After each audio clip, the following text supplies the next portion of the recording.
to die. Well, now we have our first opportunity to play with the planning options green sheet. So go to your green sheet entitled Planning Options.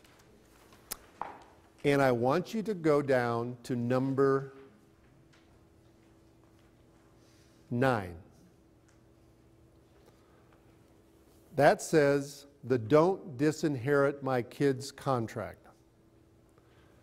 That is an agreement that John and Mary could sign while they're both alive and healthy, agreeing not to change the terms of their will and cut out the other one's child after one spouse died.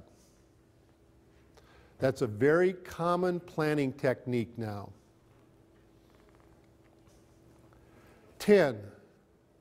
Would the Don't Disinherit My Kids contract be useful for spouses with all common children if the thought of the surviving spouse getting remarried and accidentally disinheriting all of the kids was unsettling?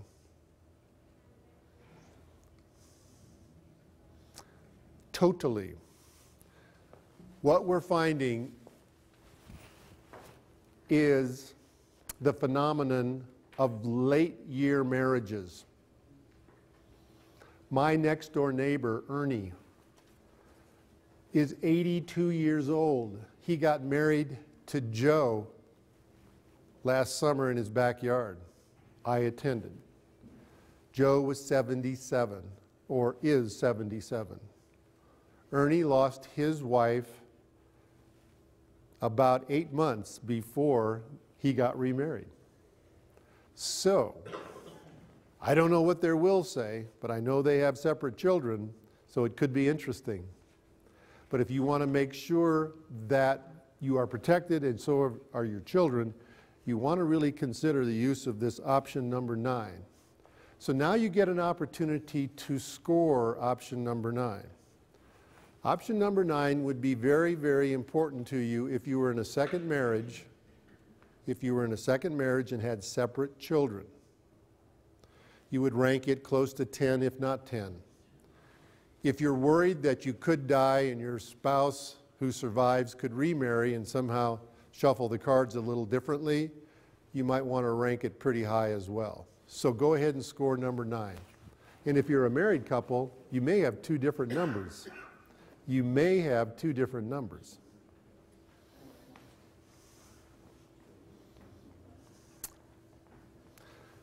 Question number 11, can any parent disinherit a child or leave children on equal shares?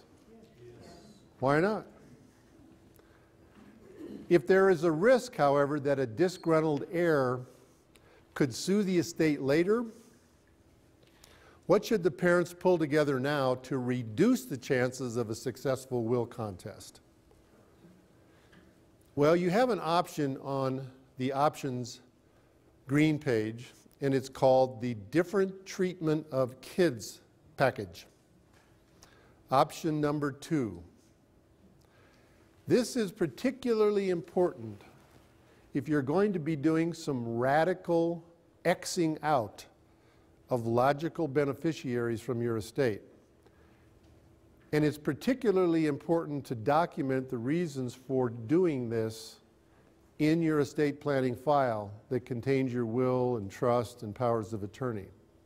And as a matter of fact, we have been known to get psychological evaluations done on our clients who want to treat kids differently or disinherit them, but are starting to drop into the beginning stages of dementia or Alzheimer's.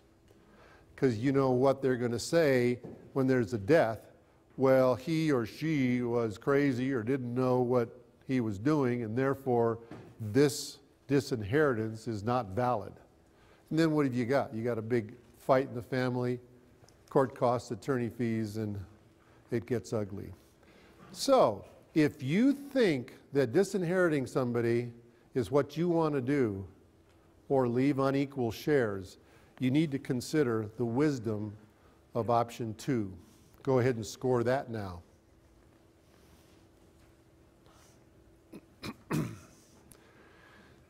12, if John wanted to avoid probate at his death, could he retitle all of his assets now in joint tenancy with his children? And let's assume for the moment that John is now unmarried. Mary died, John's alone, and he's thinking, gee, I want to avoid probate for my family. I don't want to make them go through all of that hassle. So, oh, by the way, I don't want to go to lawyers and get a bunch of fees and make it complicated. I think I'll just do what Mary did when we were together. I'll just put everything in joint tenancy with the kids. What do you think about that? I think there's some issues with the kids. You think there might be some issues with the kids? Well, first of all, number 12, the answer is yes, he can put the assets into joint tenancy, but the issues that you are thinking of are probably the ones I've put up here as this slide. And 13 says, if John put all of his assets in joint tenancy with his kids and wanted to sell, let's say, his house or his Hawaiian condo later, what would happen if, A, the kids refused to sign the deed? What if Bart was okay with signing the deed, but he was drunk and couldn't? Alice now owns a 1/3 interest in his father's property as a joint tenant, but she and Rusty have to file bankruptcy. You think the bankruptcy court's going to have a big-time interest in that third interest that Alice has in her father's property? Bart and Lola get divorced. Can't you see the divorce lawyers fighting over property right now, including what Bart owns of his father's property in joint tenancy? Never, ever put property in joint tenancy with anyone other than your spouse. When you do, you will lose control. You will lose control of your property and you will lose control of your children because now they have the upper hand and you don't. When you title things in joint tenancy, you risk the loss of value because of the kids' divorces, their disabilities, their debts, their deceit. And what happens if they die? And I haven't even talked about the adverse income tax, gift tax, and capital gains tax problems connected with putting property in joint tenancy with other people. They can be devastating. So whatever you do, don't put things in joint tenancy with anybody other than perhaps your spouse.